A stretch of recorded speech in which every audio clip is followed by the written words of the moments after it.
안녕하세요. 스파크 수학클럽입니다. 이번 시간에는 소인수분해에 대해서 알아보도록 하겠습니다.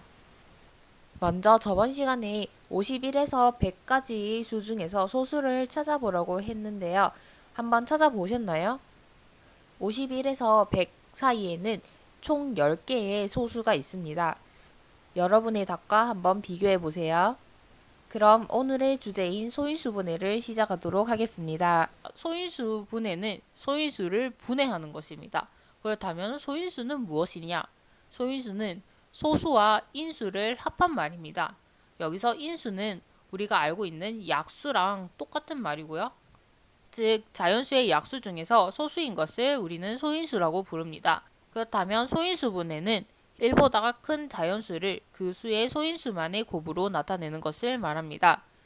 12를 예로 한번 볼게요. 12는 약수가, 즉 인수가 1과 12, 2, 6, 3, 4 이렇게 6개가 있죠. 그 중에 소인수를 보면 2와 3이 있어요. 즉 1, 12, 2, 6, 3, 4 중에서 소수인수는 2와 3밖에 없으니까 소인수는 2와 3이 되는 것입니다. 12를 소인수만의 곱으로 나타내는 것을 소인수분해한다고 했었죠. 그렇다면 12는 2 곱하기 2 곱하기 3 이렇게 나타낼 수 있습니다. 앞에서 배웠던 거듭제곱을 이용해서 나타내면요. 12는 2의 제곱 곱하기 3 이렇게 나타낼 수 있습니다. 이것을 우리는 12를 소인수분해했다 라고 표현합니다. 소인수분해하는 방법에 대해서 배워볼게요. 작은 수가 나오면 약수를 하나하나 다 찾을 수도 있겠지만 약수가 많고 엄청 큰 수가 나온다면 약수를 하나하나 찾는 것은 힘들 수가 있어요. 뭐 하나 빠질 가능성도 많고요. 소인수분해하는 방법에는 가지치기와 거꾸로 나누기 방법이 있습니다. 먼저 가지치기에 대해서 배워볼게요. 90이라는 수를 가지고 왔어요.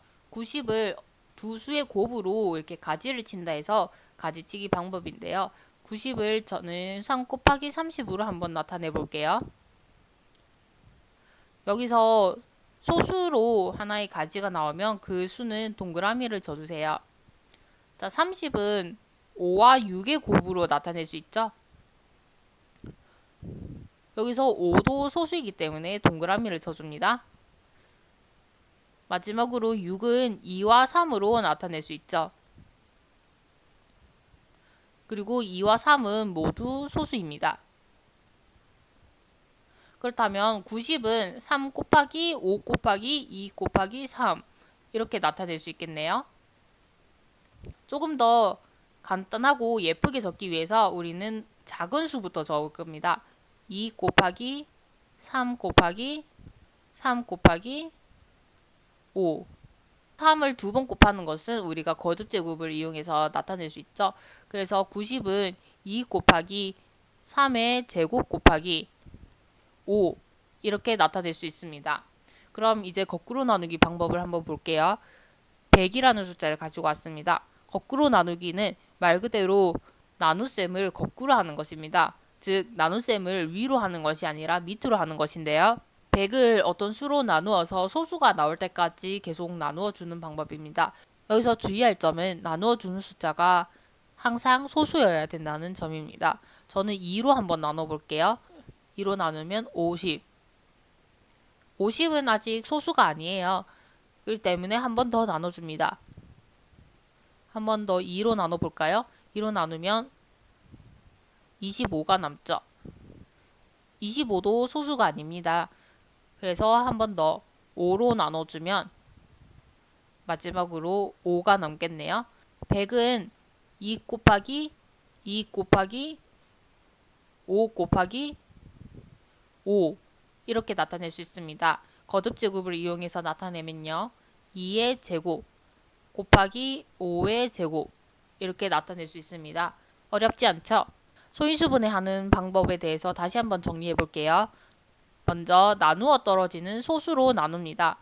두 번째, 몫이 소수가 될 때까지 나눕니다. 마지막으로 나눈 소수들과 마지막 몫을 곱셈 기호로 연결하면 됩니다. 여기서 크기가 작은 소인수부터 순서대로 쓰는 게 좋고요. 또 같은 소인수의 곱은 거듭제곱으로 나타내시면 됩니다. 자, 이번에는 소인수분해를 이용하여 약수 구하는 방법에 대해서 알아보도록 하겠습니다.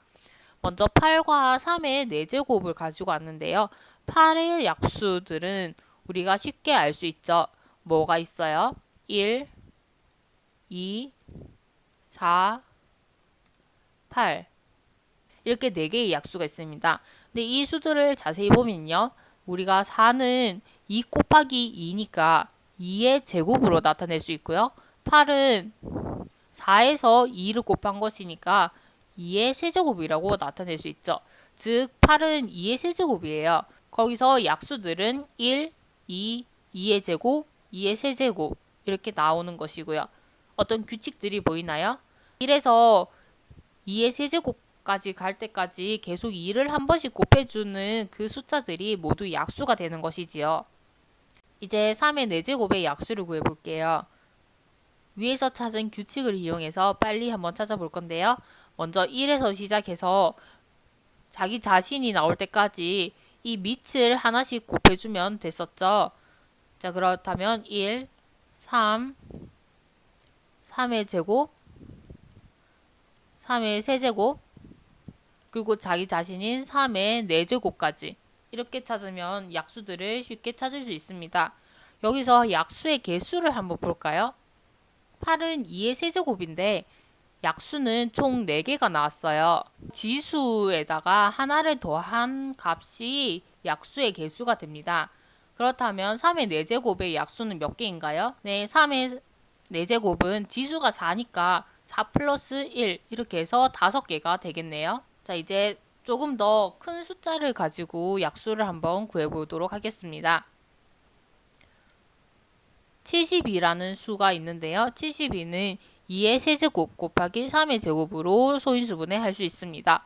그렇다면 이 약수들은 어떻게 다 구할 수 있느냐? 네, 제가 표를 하나 가지고 왔어요. 가로축에는요. 2의 세제곱의 약수들을 다 적었고요. 세로축에는 3의 제곱의 약수들을 적었어요. 여기서 주의할 점은 1도 빠뜨리면 안 된다는 점이에요. 1은 모든 수의 약수니까요. 네, 이렇게 해서 가로축에 있는 수들과 세로축에 있는 수들을 우리 한번 곱해 볼게요. 이렇게 하면은 1 곱하기 1은 1, 1 곱하기 2는 2, 1 곱하기 2의 제곱은 2의 제곱, 4이죠. 1 곱하기 2의 세제곱은 2의 세제곱, 2의 세제곱은 8입니다. 1 곱하기 3, 3, 2 곱하기 3, 6, 4 곱하기 3, 12, 8 곱하기 3, 24, 1 곱하기 3의 제곱, 3의 제곱, 9이죠? 2 곱하기 3의 제곱, 18, 2의 제곱 곱하기 3의 제곱, 4 곱하기 9니까 36이겠네요. 그리고 2의 세제곱 곱하기 3의 제곱, 마지막으로 72입니다. 여기 내복간 안에 계산된 수들이 모두 72의 약수가 되는 수들입니다. 그렇다면 72의 약수의 개수는 몇 개인가요? 네, 가로축으로 4칸이 있고 세로축으로 3칸이 있으니까 4 곱하기 3에서 12개의 약수가 있습니다. 72는 2의 세제곱 곱하기 3의 제곱이었는데요. 약수의 개수를 구할 때는 이 지수들의 1을 더한 값들을 곱해주면 됩니다. 즉 3에서 1을 더하고 2에서 1을 더한 값을 곱해주면 약수의 개수가 나옵니다. 이것은 4 곱하기 3이니까 12 맞죠? 마지막으로 정리해 볼게요. 우리가 어떤 수 n을 a의 m제곱, b의 n제곱이라고 소인수분해 하였습니다. 여기서 약수는요. a의 m제곱의 약수와 b의 n제곱의 약수들을 곱하면 n의 약수들을 구할 수 있습니다. a의 m제곱의 약수들은 어떤 것이 있죠? 먼저 1에서 시작해서 a의 제곱, a의 세제곱 이런 식으로 해서 a의 m제곱까지 갈 수 있겠죠. 마찬가지로 b의 약수들은 1, b의 제곱 이런 식으로 해서 b의 n제곱까지 가면 됩니다. 앞에서처럼 표를 만들어서 각각의 약수를 구하는 방법도 좋은 방법입니다. n의 약수의 개수를 한번 볼까요?